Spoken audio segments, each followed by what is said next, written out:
So, credibility, believability of information is complicated.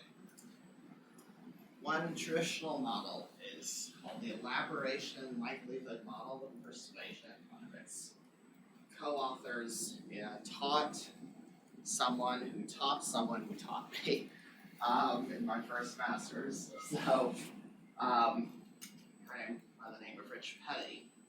And its basic idea is that we're sensitive to the strengths of the evidence that other people are offering when we're motivated to pay attention and when we're able to pay attention. So these kind of studies will do things like create two versions of a message, one containing weak arguments, one containing strong arguments, to manipulate the strength of others' evidence.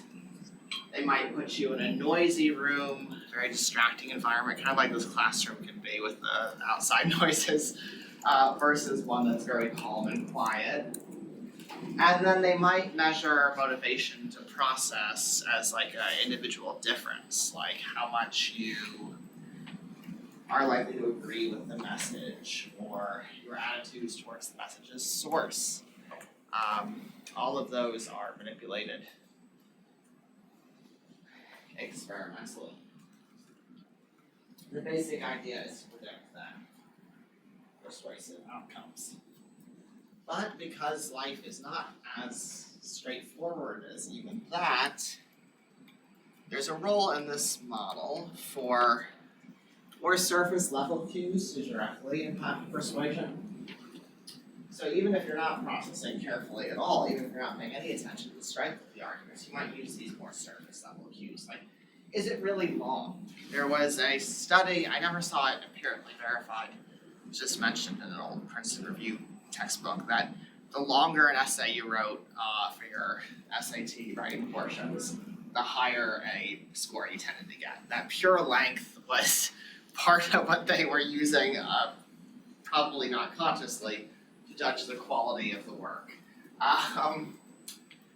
So these surface level cues, which we'll discuss in an online context, can have a direct impact on credibility.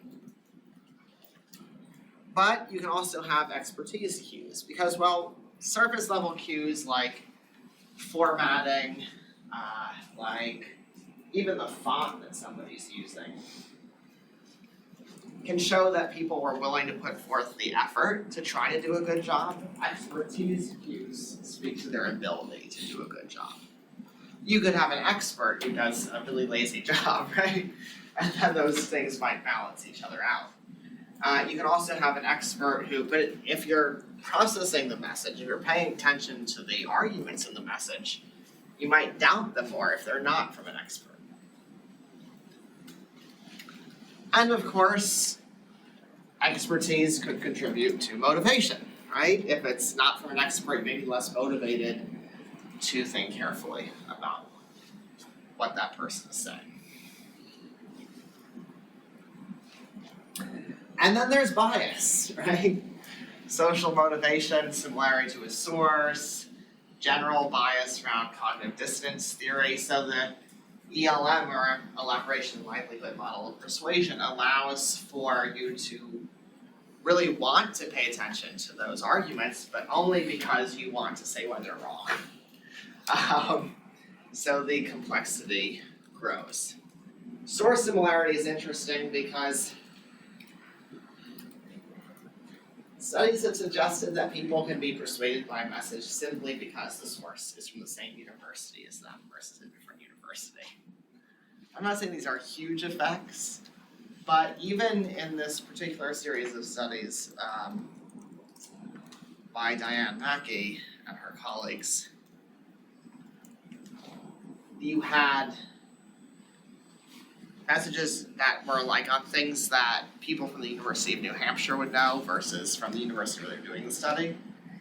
Even if the people from New Hampshire might know more about this topic because it was relevant to their environment, people still believe the home university students more. These subtle biases in favor of people who are similar to ourselves, even on topics where we wouldn't expect ourselves to have any expertise. So that's several studies over 2 articles, but they're both have Diane Mackey as a co-author, so that's why I'm going to cite it in that way. But today we're also, of course, going to be covering self-expression affordances. What a complicated way of saying the ability to comment, to share, to have your voice with regards to content online. But those can impact credibility. And there's generally 2 forms. Some are more thinking focused, some are more feeling focused. So upvoting something, is that more thinking focused or feeling focused, just on average, do you think? Thinking, oh, you think? Wait, I thought you said upvoting, just like giving a little thumbs up. Yeah, I thought you said something. How about making a crying emoji reaction? Still Feeling, a lot of feeling focused. And there's a lot of, so you can think of this as the difference between a comment box, so that can also reflect a lot of feeling, right? Versus a reaction. And of course, in Sood, Pearson, and Oblak-Vestovic, we show that at least the ability to up or down vote can actually lead people to express more extreme attitudes than before they up or down voted the content, even if they didn't spend time reading the content. It's that passionate intensity. It reminds them of how they feel, and it makes them more committed to their feeling when they act on it by thumbs upping it or thumbs downing it, albeit not with huge effects. Now, if you're having to prepare, if you're really being very thoughtful in your self-expression, you might then go and be more motivated to process other people's messages, right? You might seek out information in order to bolster your arguments. As we saw in the hyper-personal unit, the people might also be socially motivated to seek out things that would appeal to other people. But also, your self-expression then feeds back to how you're interacting with other people's arguments. And of course, if it's so emotion-focused, you could just be engaging in monologuing, again, becoming even more passionately committed to your existing views. Anybody ever done that? Anybody ever vented online? Your intention was just to express yourself, not to get feedback. It's a thing that people will do. And in fact, social media, maybe because of the way, sometimes it's because of the way the algorithm can highlight conflicts, but sometimes it's just the nature of the threading on social media can become repeating monologues rather than a conversation. And of course, you do have general things like just do you even care to pay attention to other people? Remember, when the arrow is pointing at the line, it means that like the more attention you're paying to other people, the more maybe when you're trying to craft a comment and be thoughtful and be right, the more that you are then motivated to try to appeal to other people. Whereas if you're just kind of, even if you're trying to vent in a thoughtful way, if you're just trying to give your feedback, you might be very thoughtful, but you're not really looking around to see what other people have to say about this topic. You're just very thoughtful in terms of what you already know about the topic. So it's not simple, and any particular study is only going to be able to deal with maybe this, or maybe this, or it can't manipulate everything at once, Any particular theory is not going to be able to address all of these. Which is why Metzger and Flanagan in 2015 can read like a laundry list of studies, because it is just inherently complicated and there's so many factors, and so you need dozens of studies, dozens upon dozens of studies to actually start to build up a picture. And we'll be trying to fill in that picture today. Hopefully by the end of this lecture portion, you'll have some toolbox that you could take to any sort of persuasive exercise that you wanted to engage in. Something that would, particularly in an online space, something that would help you to think through what your cues were, what your goals were, how your audience might react.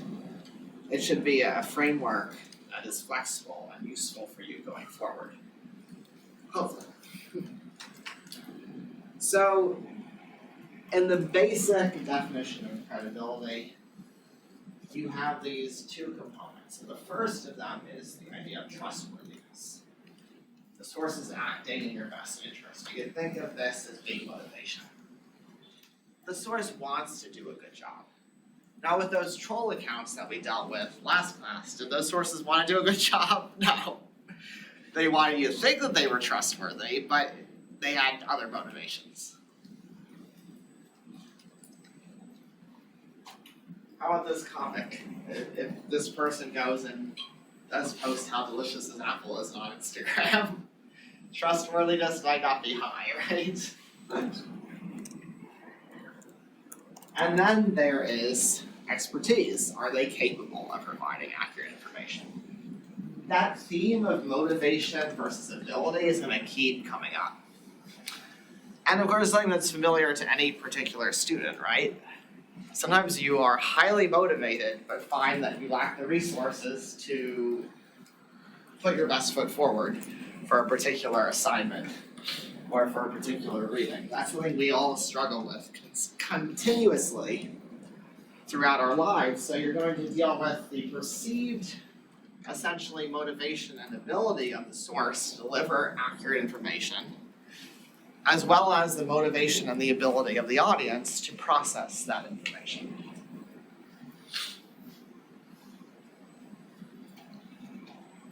But of course, the online context is going to be pushing both of those variables around. So, you might have read about Metzger's 2007 dual processing model of credibility assessments. So, this is what she uses in the review chapter that she wrote in 2015 to help talk about different cues. And we're actually going to be troubling this a little bit, because her basic models are either more or less like able to process. You're either thinking fast, you're thinking slow, you're either really putting in a lot of effort, or you're making really rapid judgments. But the reality is, for any particular experience of encountering a message, so for part of it we might be thinking faster, making rapid judgments, then we might slow down, then we might, these things, there might be average differences, but it's really a continuum. And importantly, different cues that this model would predict should just have like a net, if you're thinking fast, a net positive effect on, or negative effect on persuasion, on perceived credibility. They actually might take on different forms in different contexts. So we'll be walking through that and mapping it out. But the idea that there is slower, more deliberate thinking versus faster and often more surface level thinking, it's not so controversial. But guess what? If you never use heuristics and you never use rules of thumb, that's another term for a heuristic, if you're engaging in super detailed processing all the time, you're also probably not getting very much done. You're getting one thing done in depth, but you're ignoring everything else, right? So people are constantly using a balance of more analytic and more heuristic methods, and sometimes heuristics can be really powerful. Sometimes rules of thumb work. If the rule of thumb works 80% of the time, it's pretty useful to you, right? It's a useful way of approaching the world. So there's no shame in engaging in that more fast. And arguably, it's only surface level because you're trusting the rule of thumb. You're trusting the rule to get you to the right answer, rather than knowing how it works. So when you read an academic article, and your rule of thumb might be their statistics are probably right, and that's going to serve you 85% of the time, and you lack maybe the motivation, but certainly the ability to interrogate their statistics. So, it's a good rule of thumb. It's not a bad one. It's useful to you.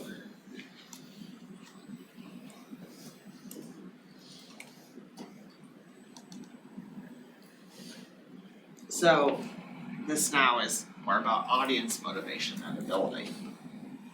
How much motivation and ability do you think that you experience when encountering a persuasive message on social media on average? Anybody have an estimate they could give or a range? Anybody encountered a message recently that they knew they didn't have either the motivation or the ability to carefully process? Anybody here encountered something recently that they did a deep dive on? Both motivation and ability? If you're mainly looking at videos on TikTok, as we've discussed, it's harder to do a deep dive, right? Because they want you just on to the next video. Or seeing whatever comment popped up and became the most popular. It's not necessarily helping you to do that deep dive. But on other platforms, that deep dive is easier. Also, using things on your phone versus a laptop. Do you ever consume social media on your laptops anymore? Or is it mostly on your phone? A little bit of both. Do you think on your laptop you're more likely to look up another site or do more thorough search? The phones have really made all of this more difficult, the way they're currently programmed at least, with low integration between apps. But the big issue is that with, again, Metzger's model in particular, is that it's be nice to say that an unprofessional website would always just have a net negative effect on persuasion. But as we've discussed, it can also impact motivation. It's not just that when you're thinking fast, someone who has a lot of typos is considered less credible. It's also that seeing the typos may lead you to process it more or less carefully because you're already biased against what's having to say. But as all of you, pretty sure each and every one of you has had a typo in your papers. And did I just say, oh, this paper sucks, this person's incompetent? No, I didn't. I was motivated to process, right? So we should be, and believe me, I have typos even one time in my published work that I missed after proofing it 4 times. So the fact is that it could promote more analytic or slower processing, or faster processing. But it could also be that cue serves a different function when you're really rushed and you're just all right, well, too many typos, I'm done. Hopefully that never happens when I'm grading, right? So I have been breaking down here to start with all the variables that Metzger and Flanagan highlight as having potential roles. I'm not looking at specific studies yet. If you end up wanting to talk about those specific studies, we'll address how you cite that, how you might incorporate it into your research proposal as necessary. But there's so much content that we do not have time to address every specific person, so these are just general relationships that might pertain. So if you encounter an attractive page design, if you're already thinking very carefully, you might just conclude, okay, at least they put a lot of effort in. Or maybe at least they have the money to put effort in. And you don't go farther than that. But if you're not thinking very carefully, if you're thinking very slowly, you might just be okay, if they're doing a good job, it must mean they're delivering good information. The shiniest ads are not necessarily any more accurate, right? The most professional ads may not be any more accurate. But if you're not thinking very carefully about it, you might reach that conclusion. Well, organized websites. Have you ever been on a site that you thought was terribly organized? Anybody have any memorable experience of that? I would know, but any government website. Horrible. They haven't updated to Windows 4. It pisses me off. UX is so bad. And does that ever change the way you process that information? The trust that you put in that information? Yes, it makes me more angry because why did he SSN every time? So that's not even about credibility, that's just no, you frustrated me, you're not even worth considering whether you're credible. Right? Go. Alright, presence of errors, thinking in high processing, you might look for other flaws, because that might lead you to like real flaws in the information being presented. So if somebody was to post something on social media that had a lot of typos, would you be more suspicious of it? Like they post a link to a news site, but they have a lot of typos themselves? Now it might depend on whether it's a typo or just like using a different grammar and vocabulary than standard English. But on the whole, you might be more rightfully suspicious. You would certainly look around for other flaws. But if you're not thinking of it, you just might think, well, if they are using typos, they're not educated, they don't know what they're talking about, why am I paying attention to them? Third-party endorsements. This could be organization, an association, a celebrity. What about a celebrity endorsement? What does that tell you if you're thinking really carefully about a product or service? The way they think they can sell it is. The only way they think they can sell it is if they get us pay a celebrity enough money to endorse it. Now that's a very cynical, very thoughtful approach. Their minimum viable product isn't even viable. They need someone to endorse it. Anybody else? Anybody have different things come to mind? Like celebrity owned brands, especially when it comes to like very makeup or etc. But that's it. Do you have reason to? Do you think it gives you a cue as to how the fact that the celebrity owns it? Do you think that that's a cue as to how good it is in any way? I know a lot of times, like at least from what I observed, like it's kind of not lackluster, but like there's not much thought put into it. Like aside from like a few like celebrities I could think of, like I know Selena Gomez has a great makeup line, but like there's a lot of like, do you know what I mean? Yeah, I'm trying to think of somebody's. Like, I mean, how many, like so many people Yeah. have it. It's more of like a Dime a trend dozen. to have. Yeah. So what about interactive features? That's hard. Like just the ability to interact, manipulate the information, to make choices for yourself. Do you think that does anything for you in terms of credibility?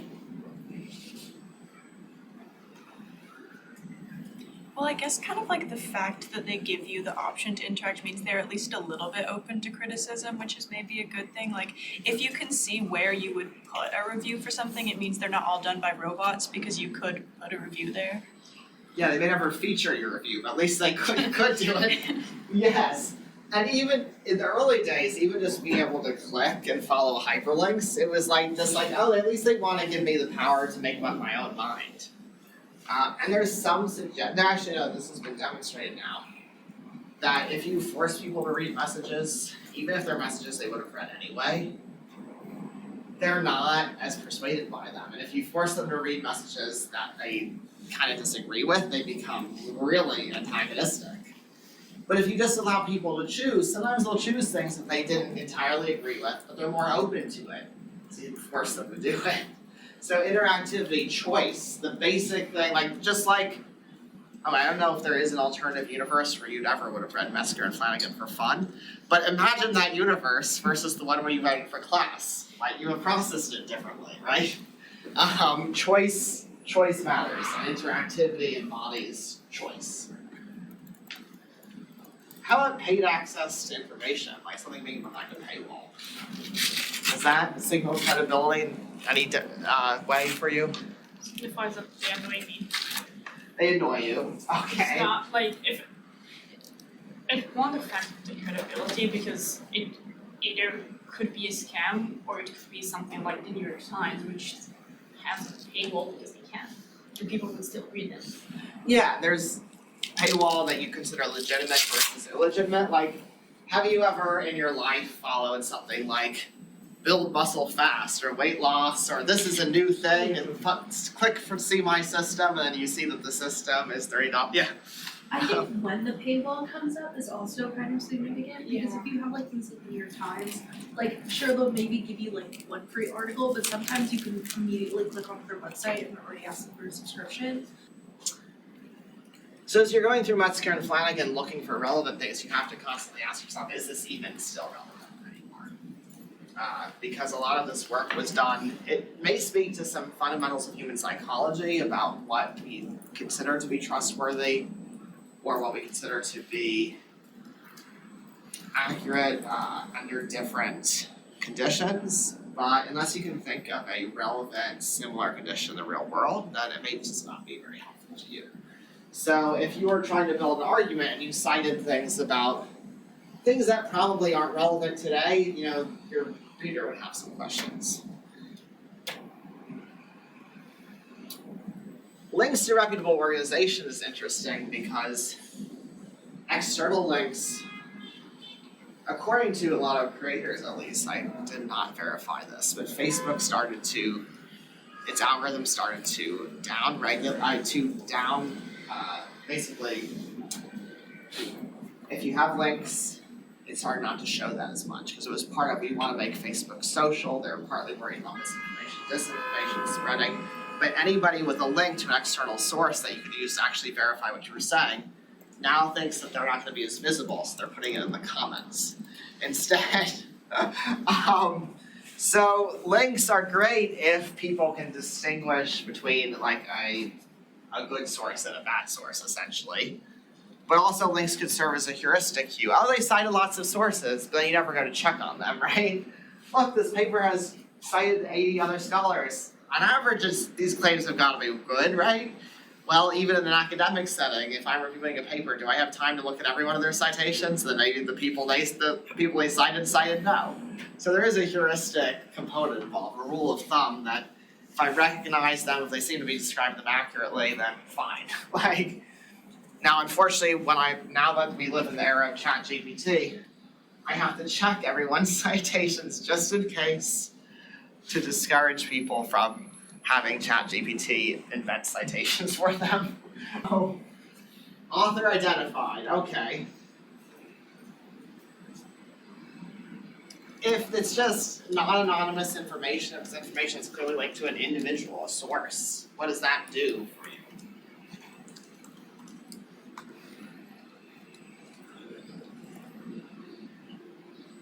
Might depend on the person, right? If it's clearly analyzed, but for other people, there's a wisdom of or not other people. When you're in a more low processing, it might be just be, okay, I just saw 40 people say that they thought this. And you might think, oh, that might be true.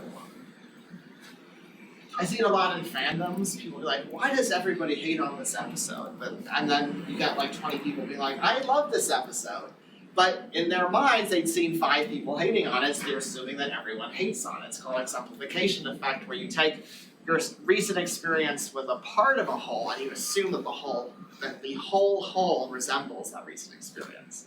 So you can be easily biased by these recent and often frequent experiences of individuals expressing an opinion, thinking that they somehow represent a broader, relevant population, even if they don't. This is also how troll and bot campaigns work. Because if you see 20 so-called people who are really bots saying something, if they're different enough that they don't appear to just be computers, you might think that that represents a broader popular opinion about the topic. And one that you might take seriously because, oh, so many people must believe it if I saw 40 people making a similar comment. Alright, so extending this a little bit, what about social controversy? So you see that there's a debate about something. What if you're not really paying much attention? If you see that there's now a raging debate about something, do you think that you want to take a side? Do you just kind of want to ignore the debate? Like what happens if you're kind of in a very shallow processing mode?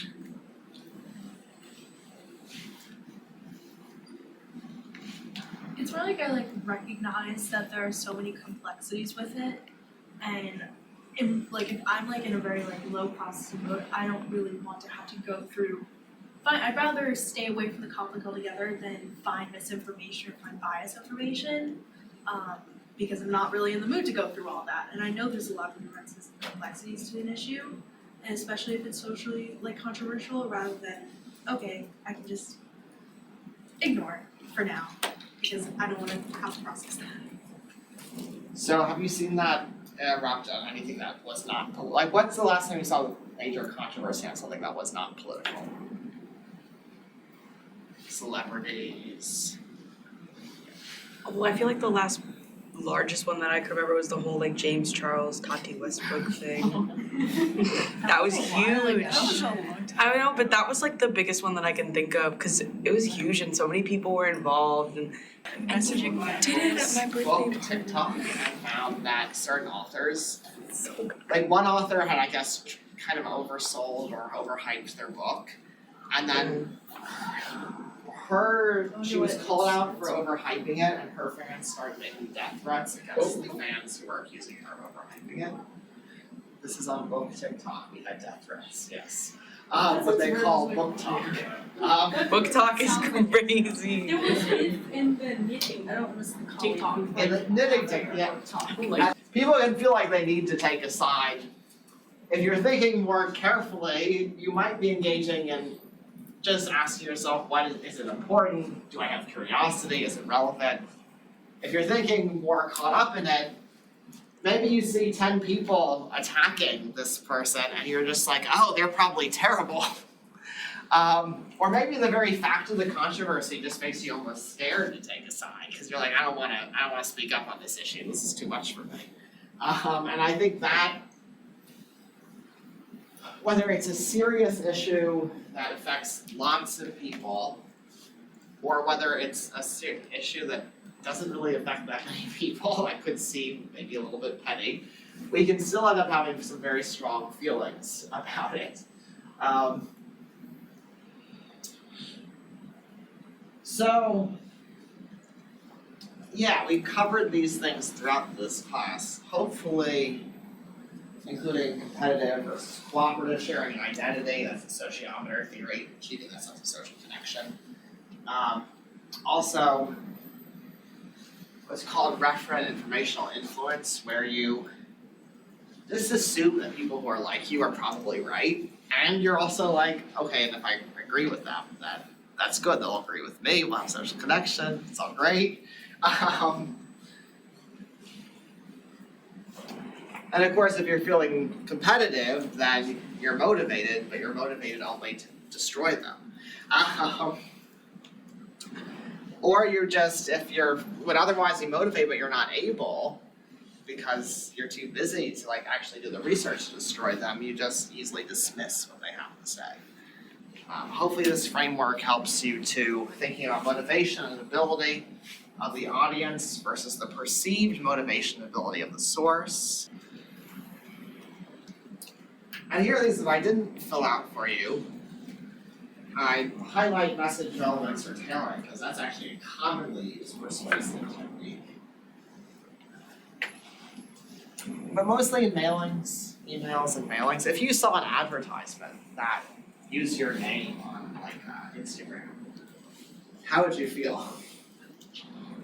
It's almost a lose-lose situation for the marketer if the tailoring feels if it's not tailored at all, it's too impersonal. If it's hyper-tailored, it's too personal. There's a balance where people know what to expect. Whereas if it feels like a privacy violation, that's a more problem. And of course, ad tailoring and micro-targeting based on different demographics is used frequently in political and regular marketing.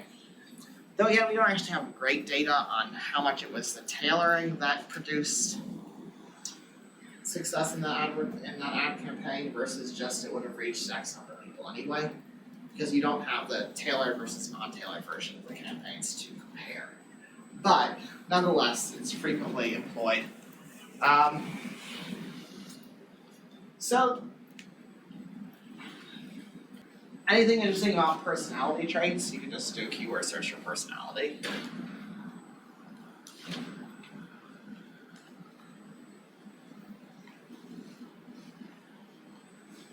I the trait-based individual differences. Yeah. Because it says like it does affect credibility perceptions, especially like between like adults and children. So like adults were higher in need for cognition and lower in social trust, while children were more flexible thinkers, and social trust was related to their level of credibility concerns. And children are an interesting population because they're protected. There can be regulation around them. And children also, that it's good for them to believe adults for the most part, because have you ever interacted with a child who didn't believe anything you were telling them? But kept asking you for follow-up questions and refused to listen because they just kept being skeptical? I was that child. Yeah, and so it can hurt the child, right? A friend of mine was teaching swim lessons, and she had this 8-year-old boy who was like, but how do you know if I move my arm this way, it'll do this? And my friend just wanted to be like, why not try it? Like, I don't need to explain physics to you, kid, just try it. I'm coaching one of those kids and it's so frustrating at times. It's So it's good for them to believe adults for the most part. There are obviously adults who can take advantage of that. And there are these fun projects where they compare kids to like our primate relatives, and they'll like tell a kid to turn on a light, you have to like knock your head on a chair 3 times and spin around in circles, and the kid will perfectly do that. Whereas of course the chimp will just be like, they'll see the person like knocking their head and spinning around, but the chimp will just be like fiddling, find the switch, flip it on, and go about their business. Because humans are imitators, we learn. That also allows us to accumulate complex cultures because we do imitate, we do remember, we do learn. And our kids are usually better served by treating as adults as wizards who can do things than by questioning their every move and trying to grasp concepts that are beyond them. So it's an interesting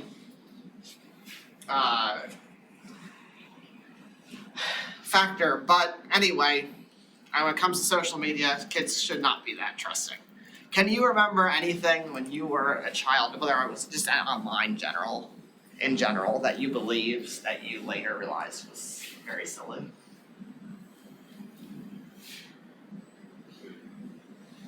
This is where I monitor for the like, I'm not gonna say it, but I'm recalling it faces. You know, like, there are things that we believe as children because we just don't have the context or the ability to challenge them. This is getting to the self-expression component. We don't have a huge amount of time to go into it, so I'm going to give some examples. And you didn't have to read Strum and Pincus, just letting you know. Political telemarketing. Here you might get in the old days on your landline, you get a phone call. Did you know, and I'm making this up completely, that Barack Obama was caught in a love nest with Sheryl Crow? Or have you, no, it would be more like, have you heard that Barack Obama was caught in a love nest with Sheryl Crow?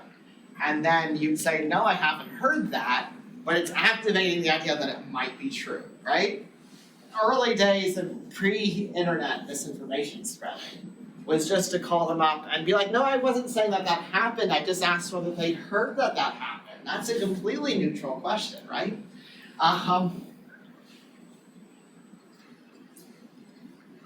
You can also just have misleading wording, and we'll get to that. And all of these add up to the foundations of a lot of marketing campaigns, both in terms of fundraising for nonprofits and political candidates, and in terms of selling for corporations, is you create misleading wording that gets people to give you a yes. That as they're supposedly filling out a survey telling you their real attitudes, you're actually shaping those attitudes by shaping the answers that they're allowed to offer. And it's been abbreviated as FRUGGing, fundraising under the guise of research, and SUGGing, selling under the guise of research. Excuse me, that was supposed to be an S, you see a typo, it's not credible anymore, you should ignore all that. Guise of research. Basic idea is that you elicit an attitude and tie it to an action, like donating money or buying a product. Has anybody ever seen a poll, seen a survey in a market, like for a company that you thought was a little biased in favor of the product? Anybody ever seen that, or a poll on social media that you thought was biased in favor of the person doing the poll? seeing a few nods. This were examples on the Democrat side of the PACs. Did you know that this PAC is 100% focused on increasing Democratic turnout to defeat Trump and his allies? Yes, I did. No, but that's amazing. Are those good? Is this a good survey? This is advertised as we need your response. This is a survey about our strategy. Is this a survey about their strategy? Do they want my actual attitude or input? No, they're lying liars. They would argue it helps them raise money, and thus it's fine, but they're lying liars. And then if you get even to 85, you're not done with your survey unless you click to donate, a small donation now. Like, this is so many of the emails that I get. Like, I'm saying I would argue I get between 15 and 30 of these emails a day using this strategy. Maybe it's more like 15 to 30 during an election cycle, and only 5 to 10 during a non-election cycle. But there is a clue here as to how to make things better. Because can you imagine a version of the survey that gets people to be more thoughtful rather than trying to bias their response? Again, fundraising under the guise of research. Can you imagine options that would actually stimulate people to be really thoughtful, even about your product or service? So if you had a pizza place, what kind of questions might you ask people if you were doing a survey of your customers? A question that provokes thoughtful perspectives on your food. Maybe you could ask where they usually shop for pizza and also what they wish they had at pizza shops that they don't usually. Yeah, that's perfect. Get at something that they want that they may not be usually providing. You can frame it neutrally, usually rather than your restaurant. So anybody ever had a slice of pizza that they kind of didn't like very much? Well, so how would if that restaurant wanted to have your view included on a survey, how might they frame the question so you still get to say what you didn't like about it, but it doesn't just seem like their pizza sucks?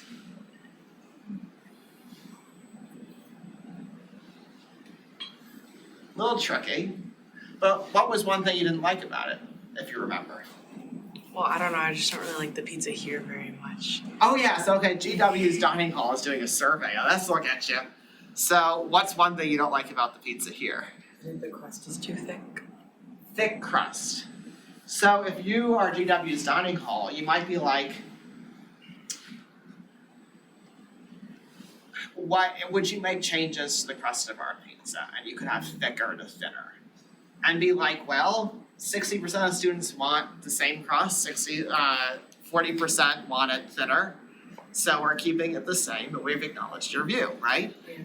You're allowed to express your dissatisfaction, but you're also forced to focus on the specificity of what you didn't like about it, like the crust.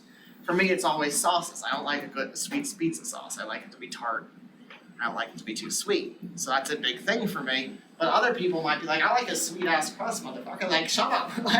And they need to know that if you want to go to this restaurant, you'll get sweet sauces.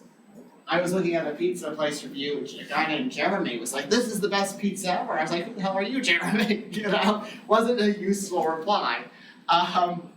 Any particular, and there was a Middle Eastern restaurant, Lebanese place, that someone was like, the baba ganoush tasted burnt. I'm like, baba ganoush has to be smoky. You literally burn the eggplant as you're making the baba ganoush. So tasting burnt for them was a turnoff. For anybody who's into traditional baba ganoush is a thumbs up, right? Useful information. That is not going to contribute to the kind of social dynamics of what's hot and trendy. That emotion contributes to that. But useful information might allow you to survive controversy, to find your audience, and to build a loyal customer base. As opposed to a survey that is just outright manipulative and which doesn't tell anybody anything, which would just seem fake if you publish any results based on it. Now, if we want to get a better social media marketers need to start asking for opportunities to do something that's a little more useful. So I'm not gonna belabor my own work here, but suffice to say we just did 2 versions of a website.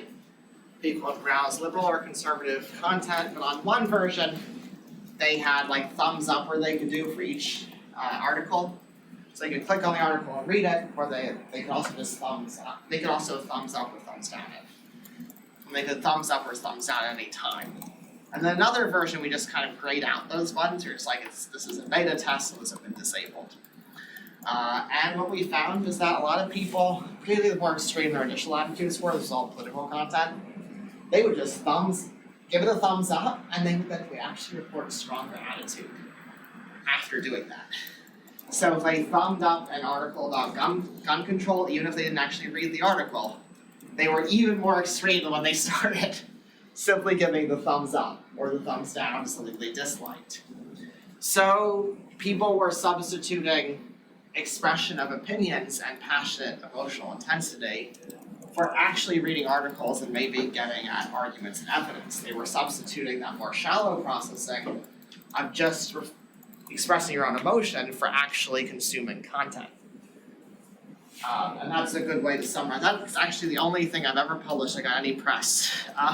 Excuse me, I just spit across the room. Suffice it to say, that got any press, including from Austria, which was kind of cool. And a bunch of people were like, oh, this explains the internet. We're just expressing our opinions. We're not actually reading anybody else's content.